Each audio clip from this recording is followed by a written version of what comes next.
When I was 12 years old, I learned something no kid should ever have to learn, that the scariest monsters aren't the ones in your dreams or the ones you see in horror movies. The real ones know your name. They know your voice, and sometimes they live closer than you think.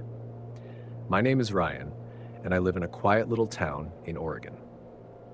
Nothing crazy ever happens here, just pine trees, rainy mornings, and the occasional deer wandering through the backyard. The story I'm about to tell happened in October of 2012. I was 12. I still remember the exact weekend because my mom and dad were heading out of town to visit my aunt, and for the first time, they were leaving me home alone. Well, technically, I wasn't supposed to be alone.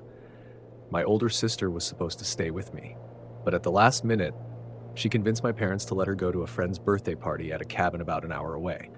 So, yeah, I ended up with the whole house to myself.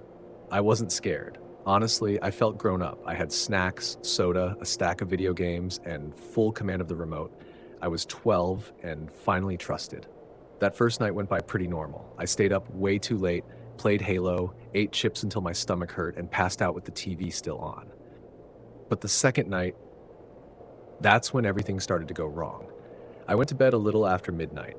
My room was on the second floor, down the hall from my sister's old room. I always kept the door slightly open, just a crack so I could see the hallway light. Around 2 a.m., I woke up. No reason, just one of those half-asleep, middle-of-the-night moments. That's when I heard it. A whisper, soft, like the sound you make when you talk into your sleeve. It was so quiet I thought maybe I was imagining it. But then I heard it again. Not words, just a hiss, a breathy sort of sound coming from somewhere close.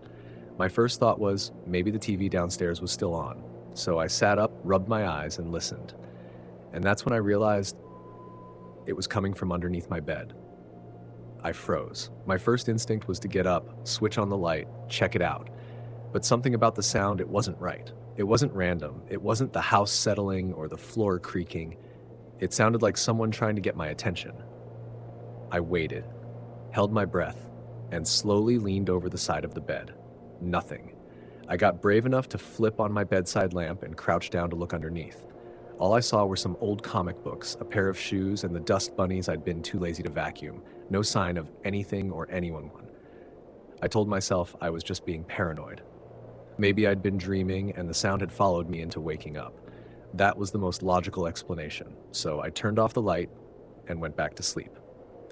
The next night was worse. It started the same, late, silent. That eerie, dead kind of silence where the house almost feels like it's holding its breath. I left the hallway light on again, just in case. Something about pitch black felt wrong now. I fell asleep at some point, but not for long. Around 3 a.m., I was pulled out of sleep by something that made every hair on my neck stand up. I heard a voice whisper my name, clear as day, right below me. Ryan. Not loud, but close. Like someone was lying flat underneath the bed, whispering up through the mattress. Ryan, and the worst part, it sounded like me. I couldn't move. My mouth opened, but no sound came out. Then the voice said it again. Ryan. I shot out of bed, tripping over myself as I lunged for the door. I flicked the lights on and backed into the hallway, heart pounding so hard it hurt. I didn't go back in my room that night. I camped out on the couch downstairs with every light in the house on. I didn't sleep, just sat there staring at the stairs. The next morning, I called my parents and lied, told them I wasn't feeling well. My mom said they'd be back the next morning and to just rest. I told her I would, but the truth was, I didn't go back upstairs again. That night, the final night, I stayed on the couch again. Around midnight, I heard something upstairs, a faint thump like something falling over in my room. I tried to ignore it. Then came the scratching, slow, rhythmic, like fingernails dragging across drywall. It was coming from inside the wall. At first, I thought it was mice or maybe a raccoon in the attic. But then I realized it wasn't coming from the attic. It was coming from inside the wall behind the couch, directly behind my head. I jumped up and stood in the middle of the living room, staring at the wall. The scratching continued, and then it stopped. What came next was worse. A voice. A low, breathy voice from inside the wall. "Where did you go, Ryan?" That was it. I ran to the kitchen and grabbed the house phone. Dialed 911, hands shaking so bad I could barely press the buttons. I told the operator that someone was in my house, that they were hiding in the walls. They stayed on the line with me until the cops arrived, 5 or 10 minutes later. It felt like a year. The officers walked through the house with flashlights, checked the front and back doors, both locked. They asked me a bunch of questions, and I must have looked insane. Then, one of them went upstairs to check my room. He was up there for less than a minute before he called the other one up. Turns out there was a small crawlspace entrance in the back of my bedroom closet. I'd never noticed it before. The cops opened it up, and what they found still haunts me to this day. There were food wrappers, empty water bottles, a flashlight, a small sleeping bag, and this tiny little speaker system. Wired into the floor vent, pointing upward toward my bed. Someone had been living in the crawl space underneath my room, listening to me, watching me, whispering to me. The speaker was Bluetooth, connected to an old phone. They said the phone was gone, but they were able to figure out someone had used it to record my voice. The whispers I heard, that voice that sounded like me, it was me. The cops searched the whole crawl space, the attic, even the backyard. They didn't find anyone, but they did find something else. The small bathroom window upstairs, the one no one ever used, was unlocked. And right below it in the flower bed were footprints. Bare footprints, leading away into the trees. They think whoever it was had broken in days before, hid in the walls in the crawl space, listened to everything I said, used recordings of my voice to mess with my head. But the scariest part, they think he was trying to lure me under the bed. My parents got home the next morning. I didn't say much. I didn't have to. The police had already told them everything. We moved a few months later. I don't sleep with the lights off anymore. I don't leave my closet doors open. And I check under the bed every single night. The cops never found the man, never figured out who he was. He just vanished. Sometimes I wonder what would have happened if I had looked under bed that night, if I'd leaned down far enough to see a face staring back. Sometimes I hear the voice in my dreams. It still knows my name.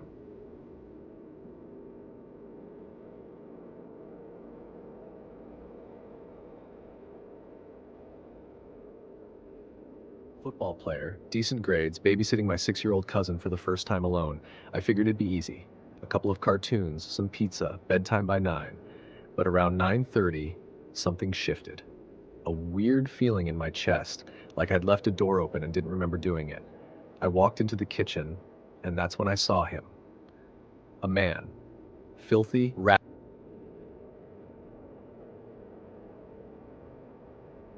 Sure thing.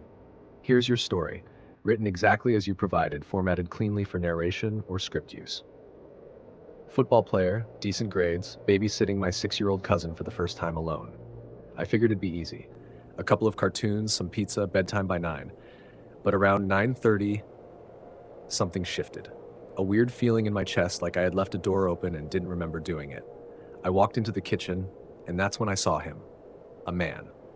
Filthy, ragged, just standing outside the window, not looking at me. He was staring at my little cousin. It was a typical quiet night in the suburbs, the kind of place where porch lights hum like lullabies and everyone trusts the deadbolt to keep out the world. My mom and aunt had gone shopping, and my dad and uncle were seeing some late-night action flick. I was left in charge, me, a 14-year-old who thought he could handle anything. My cousin, Liam, was sprawled out on the living room floor, a bowl of cereal in one hand and a cartoon blaring on the TV. He was laughing at some ridiculous character, but I wasn't laughing. I couldn't focus. There was something off, a pressure. The kind of weight you feel before a thunderstorm or when you're being watched. It wasn't loud. It wasn't clear. Just that creeping instinct that made the hairs on your arms stand up for no reason. I got up, casually, so I wouldn't scare Liam. Walked into the kitchen and double-checked the back door. Locked. I turned to head back, and that's when I saw the shape in the window. There was a man outside, leaning close to the window, pressed up against the glass like he was part of it. He wasn't looking at me. He was staring straight into the living room at my cousin. He looked like something you'd see in a nightmare or a back alley under a flickering streetlight. Thin, sunken cheeks, wild, greasy hair, torn clothing, skin like old paper. His mouth hung slightly open, and his eyes, dead, gray eyes, were locked onto Liam like he was prey. I didn't scream, didn't run. Something inside me said, "Don't let him know you saw him." I swallowed my panic and walked back into the living room. "Hey, bud," I said, forcing a smile. "Mom and Dad will be home soon. Let's head upstairs and get ready for bed, okay?" Liam groaned, but nodded. I kept glancing toward the kitchen, trying not to imagine that man pressing his face harder into the glass, waiting. I tucked Liam in fast, told him he could keep watching cartoons on his tablet as long as he stayed under the covers and kept the volume low. He giggled and gave me a thumbs up. I smiled. Then I closed his door and stood in the hallway, shaking. I wasn't sure if I was overreacting. Maybe it was just some crazy drunk. Maybe he was already gone. I went downstairs. The window was empty, but the feeling was worse, like he had seeped into the walls of the house. I locked the front door, knob and deadbolt. Then I grabbed the only weapon I could find, a heavy meat tenderizer from the kitchen drawer.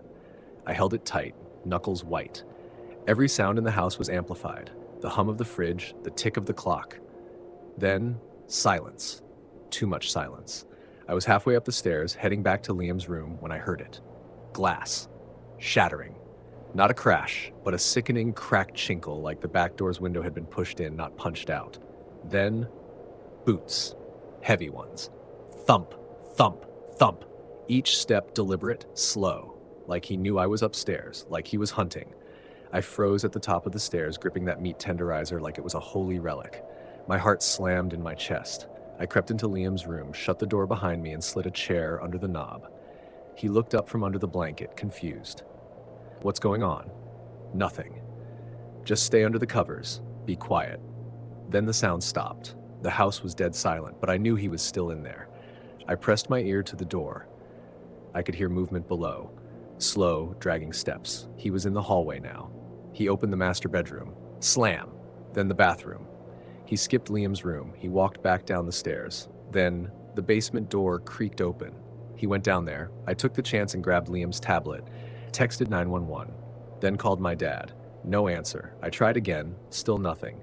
I told the cops there was an intruder, that I was 14 and babysitting. I gave the address. They said they'd send someone, but it could take up to 30 minutes. 30 minutes. The man was still in the basement. I didn't move. Every second felt like it lasted an hour. The cops showed up just after the 30-minute mark. I met them at the top of the stairs when I saw the red and blue lights sweep through the window. 2 officers, guns drawn. They swept the house quickly and found the basement door still open. They went down. One of them called out, then shouted. The man was down there. He'd made a nest. Torn blankets, a flashlight, some rotting food, old shoes, and a backpack filled with hospital bands and pills. There were notes, ramblings about the chosen child, the pure ones, and one that said, "He looks like my son." They handcuffed him. He didn't resist. He smiled at me as they brought him up the stairs. A slow, crooked smile like he knew me. Turns out he was a missing patient from a psychiatric hospital, 2 provinces away. He'd walked, hitchhiked, and even ridden underneath a freight train to get here. He had no connection to us, no reason to be here. Except one. In his backpack, there was a Polaroid picture of Liam. We still don't know where it came from. We moved shortly after. My aunt and uncle sold the house, said they couldn't sleep there anymore. Liam doesn't remember much. He says he had a dream once about a man who whispered through the window. I still think about what would have happened if I hadn't locked that door. If I hadn't grabbed that meat tenderizer. If the cops were 10 minutes later. Sometimes I wonder if he really came just for Liam. He wanted.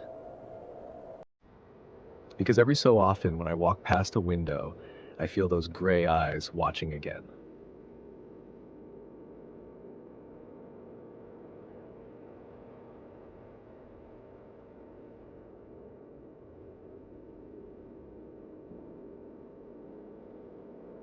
Growing up, I was always the kid who didn't mind being home alone. In fact, I kind of loved it. While some of my friends panicked over creaks in the floor or shadows behind the curtain, I thrived in the silence. My parents had to travel a lot when I was younger, mostly to care for their aging parents overseas. And my much older siblings were usually at work when I got home from school.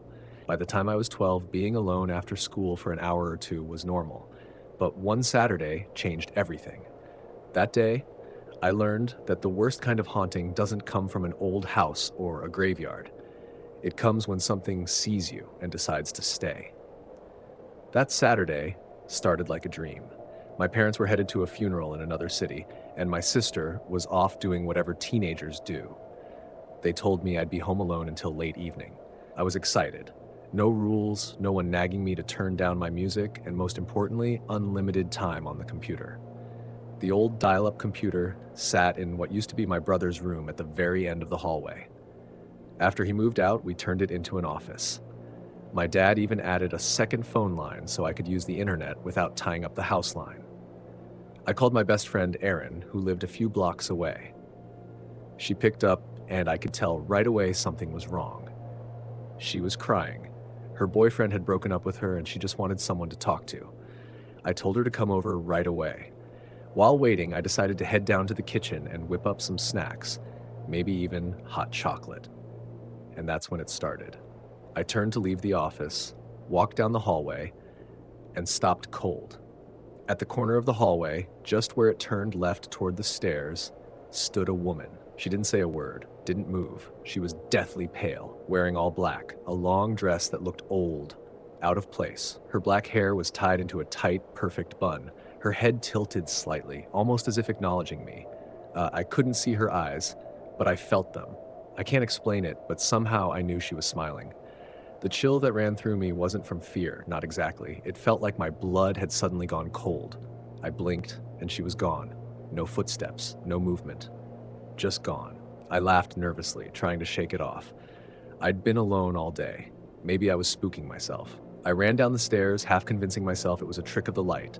Something still felt off. The house, my safe, familiar house, suddenly felt wrong, like it was too still, watching me. So I threw on my jacket and went outside to wait for Erin. I stood in the driveway, arms crossed, trying not to look back at the house.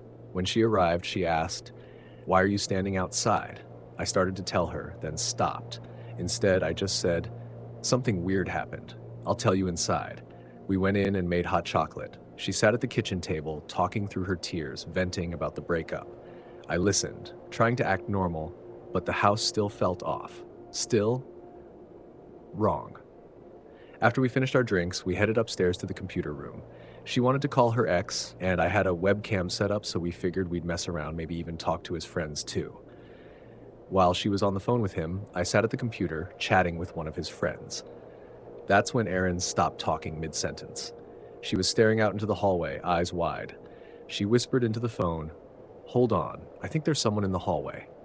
My skin crawled. I stood slowly and asked, "What did you see?" She said, "A woman. She's standing there, just staring." I felt my throat tighten. I asked her, "What was she wearing?" Erin didn't look away from the door. A black dress, and her hair was in a bun. I didn't say a word. I walked over and shut the door without looking into the hallway. And then I asked, "Did I tell you about what I saw earlier?" She said no. Why? I looked at her. Because I saw her too. We didn't wait. We flung the door open, glanced quickly, empty, and sprinted down the stairs. I called my parents and told them we were going to Erin's house, but they were already on their way home and told me to stay put. I begged them to hurry. When they got back, I told them everything. They didn't believe me. Or maybe they just didn't want to. They said it was probably shadows or my imagination. Even Erin's story didn't sway them. But after that night, I started noticing other things. For the next few days, it felt like she was still around. I'd come home from school and feel watched. I started sleeping with the light on. My bedroom calendar kept flipping upside down. Pencils went missing from my desk and showed up on the floor across the room.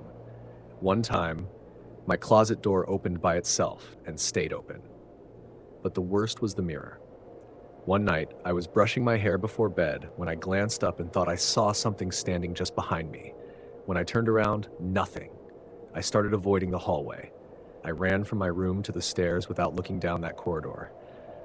Weeks passed. Things quieted down. A couple months later, my parents adopted a cat from a local shelter. She was 2 years old, quiet, affectionate, but from the moment we brought her home, she acted strange in certain parts of the house. She'd sit in a corner and stare, then meow. Sometimes she'd shriek and bolt from the room. One of those corners was in my bedroom. Every night, she would sit in the same spot and meow, loud and long. Sometimes she'd growl, sometimes she'd hiss at nothing. I started waking up at exactly 3:14 a.m. every night. I'd find her pacing, ears flat, tail puffed. One night I woke up and she wasn't in bed. She was sitting at the edge of the hallway, staring toward the office, just sitting, tail twitching. I swear I saw her eyes following something I couldn't see. I stopped using the office altogether. My dad moved the computer downstairs and I didn't argue. But she wasn't gone. Not really. Sometimes I'd hear footsteps upstairs when everyone was asleep, or the soft creak of a door slowly opening when no one was near it. And always that feeling of being watched, especially in the hallway. I was 13 when I saw her again. It was early morning. Everyone else was still asleep. I went to the kitchen for water. As I passed the bottom of the stairs, I felt the urge to look up. She was, at the top, same black dress, same pale skin, same bun. But this time, she wasn't smiling. She looked angry, eyes dark and hollow. I couldn't move. My body froze.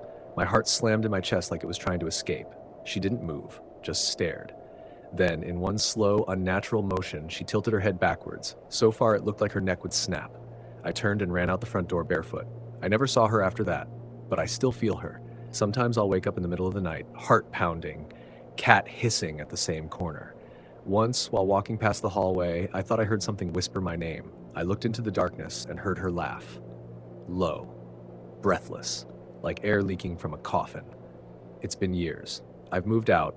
My parents sold the house. The new owners, they tore down the office, converted the hallway into a solid wall. But Erin and I still talk about that day, about her. She still has nightmares sometimes. So do I. The weird part, the cat lives with me now, and she still meows at corners, same ones, even in a different house. So now I have to ask, do ghosts places or do they follow people?